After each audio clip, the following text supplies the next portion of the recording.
英語聞き流し10分間、名作リスニング、英語テキストと MP3 ダウンロード、その他の物語は、ホームページよりご利用いただけます。88thpp.com 88thpp.com Alice's Adventures in Wonderland Part 1 Chapter 1 Down the Rabbit Hole. Alice was beginning to get very tired of sitting by her sister on the bank, and of having nothing to do. Once or twice she had peeped into the book her sister was reading, but it had no pictures or conversations in it, and what is the use of a book, thought Alice, without pictures or conversations? So she was considering in her own mind, as well as she could, for the hot day made her feel very sleepy and stupid, whether the pleasure of making a daisy chain would be worth the trouble of getting up and picking the daisies, when suddenly a white rabbit with pink eyes ran close by her. There was nothing so very remarkable in that, nor did Alice think it so very much out of the way to hear the rabbit say to itself, "Oh dear. Oh dear. I shall be late." When she thought it over afterwards, it occurred to her that she ought to have wondered at this, but at the time it all seemed quite natural. But when the rabbit actually took a watch out of its waistcoat pocket and looked at it, and then hurried on, Alice started to her feet, for it flashed across her mind that she had never before seen a rabbit with either a waistcoat pocket, or a watch to take out of it, and burning with curiosity, she ran across the field after it, and fortunately was just in time to see it pop down a large rabbit hole under the hedge. In another moment down went Alice after it, never once considering how in the world she was to get out again. The rabbit hole went straight on like a tunnel for some way, and then dipped suddenly down, so suddenly that Alice had not a moment to think about stopping herself before she found herself falling down a very deep well. Either the well was very deep, or she fell very slowly, for she had plenty of time as she went down to look about her, and to wonder what was going to happen next. First, she tried to look down and make out what she was coming to, but it was too dark to see anything. Then she looked at the sides of the well, and noticed that they were filled with cupboards and bookshelves. Here and there she saw maps and pictures hung upon pegs. She took down a jar from one of the shelves as she passed. It was labeled orange marmalade, but to her great disappointment it was empty. She did not like to drop the jar for fear of killing somebody underneath, so managed to put it into one of the cupboards as she fell past it. "Well," thought Alice to herself, "after such a fall as this, I shall think nothing of tumbling downstairs. How brave they'll all think me at home. Why, I wouldn't say anything about it, even if I fell off the top of the house." Which was very likely true. Down, down, down. Would the fall never come to an end? "I wonder how many miles I've fallen by this time?" she said aloud. "I must be getting somewhere near the center of the earth. Let me see, that would be 4,000 miles down, I think, for, you see, Alice had learned several things of this sort in her lessons in the schoolroom, and though this was not a very good opportunity for showing off her knowledge, as there was no one to listen to her, still it was good practice to say it over. "Yes, that's about the right distance, but then I wonder what latitude or longitude I've got to?" Alice had no idea what latitude was, or longitude either, but thought they were nice grand words to say. Presently she began again. "I wonder if I shall fall right through the earth.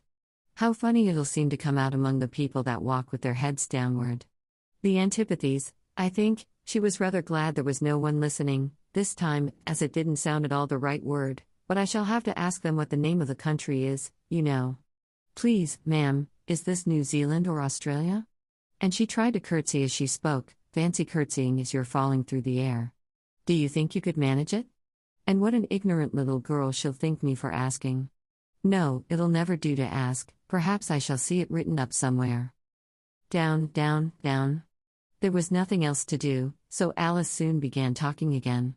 "Dinah'll miss me very much tonight, I should think."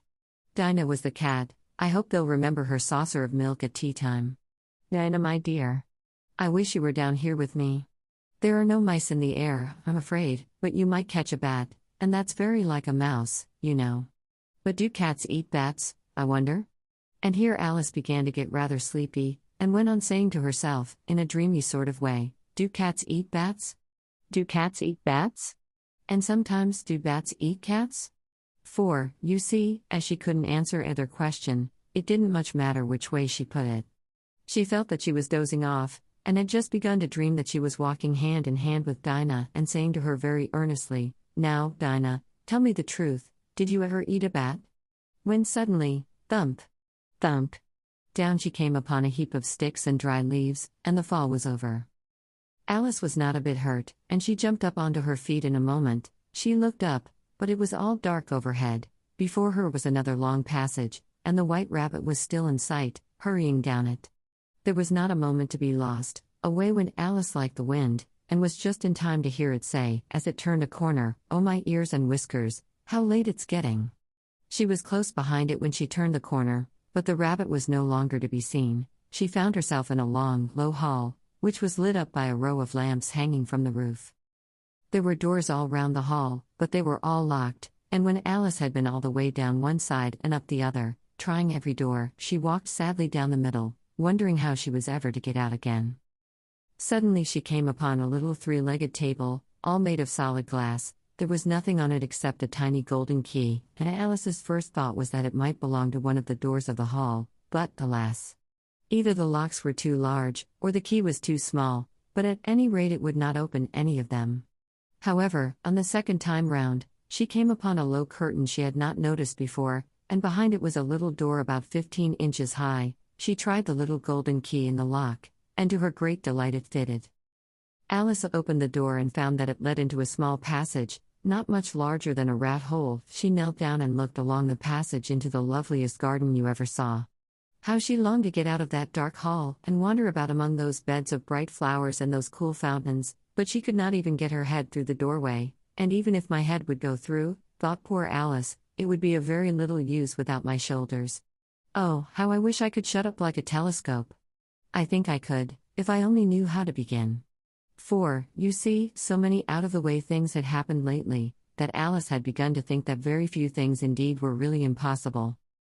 There seemed to be no use in waiting by the little door, so she went back to the table, half hoping she might find another key on it, or at any rate a book of rules for shutting people up like telescopes. This time she found a little bottle on it, which certainly was not here before, said Alice, and round the neck of the bottle was a paper label, with the words "Drink Me," beautifully printed on it in large letters.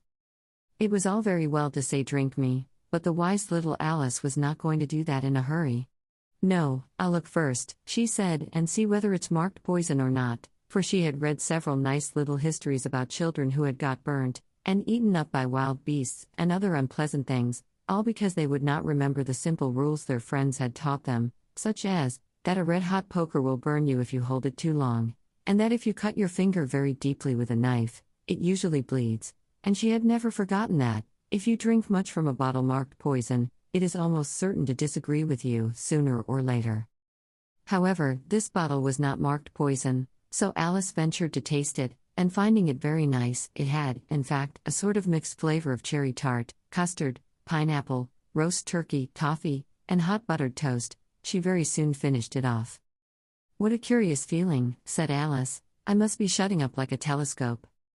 And so it was indeed. She was now only 10 inches high, and her face brightened up at the thought that she was now the right size for going through the little door into that lovely garden. First, however, she waited for a few minutes to see if she was going to shrink any further. She felt a little nervous about this, for it might end, you know, said Alice to herself, in my going out altogether, like a candle. I wonder what I should be like then? And she tried to fancy what the flame of a candle is like after the candle is blown out, for she could not remember ever having seen such a thing.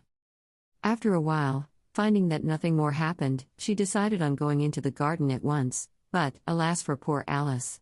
When she got to the door, she found she had forgotten the little golden key, and when she went back to the table for it, she found she could not possibly reach it. She could see it quite plainly through the glass, and she tried her best to climb up one of the legs of the table, but it was too slippery, and when she had tired herself out with trying, the poor little thing sat down and cried. "Come, there's no use in crying like that," said Alice to herself, rather sharply. "I advise you to leave off this minute." She generally gave herself very good advice, though she very seldom followed it, and sometimes she scolded herself so severely as to bring tears into her eyes, and once she remembered trying to box her own ears for having cheated herself in a game of croquet she was playing against herself, for this curious child was very fond of pretending to be two people. But it's no use now, thought poor Alice, to pretend to be two people. Why, there's hardly enough of me left to make one respectable person. Soon her eye fell on a little glass box that was lying under the table. She opened it and found in it a very small cake, on which the words "Eat me" were beautifully marked in currants. "Well, I'll eat it," said Alice, "and if it makes me grow larger, I can reach the key, and if it makes me grow smaller, I can creep under the door, so either way I'll get into the garden, and I don't care which happens." She ate a little bit, and said anxiously to herself, "Which way? Which way?" Holding her hand on the top of her head to feel which way it was growing, and she was quite surprised to find that she remained the same size. To be sure, this generally happens when one eats cake, but Alice had got so much into the way of expecting nothing but out-of-the-way things to happen, that it seemed quite dull and stupid for life to go on in the common way. So she set to work, and very soon finished off the cake. 英語聞き流し10分間、名作リスニング、英語テキストと MP3 ダウンロード、その他の物語は、ホームページよりご利用いただけます。88thpp.com 88thpp.com